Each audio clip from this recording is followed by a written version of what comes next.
It is Domestic Violence Awareness Month, and the issue continues to leave really a devastating mark on a lot of families across Texas.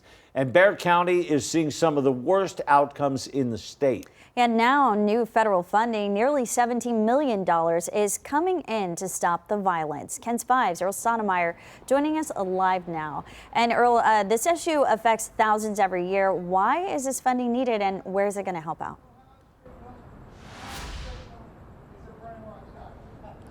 Good morning, RJ Berry. The help is needed because the first step for anyone getting help is asking for it. Now, according to U.S. Congressman Lloyd Doggett, to help get the federal funding, more than 26,000 Texans used the hotline last year. So when anyone uses the National Domestic Violence Hotline, it goes to local agencies. And in Bexar County, domestic violence, it's a growing issue. So for 2024, the Texas Council on Family Violence shows Bexar County had the highest domestic violence death rate per capita in the state.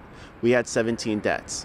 And Martha Palaya, CEO of Family Violence Prevention Services, says 1 out of 3 women in the nation will be impacted by domestic violence in their life, and this death rate needs to get down to 0.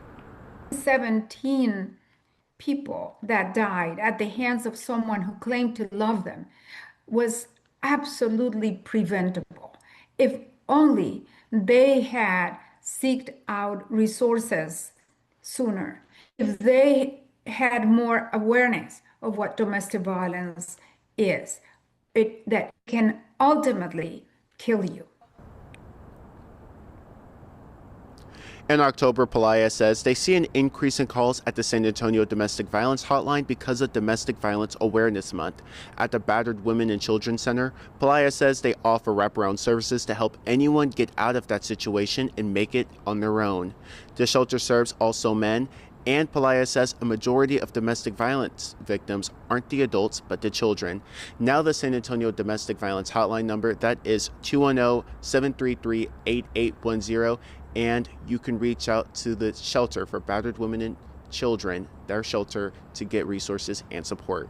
Reporting live, Earl Stonemeyer, KENS 5.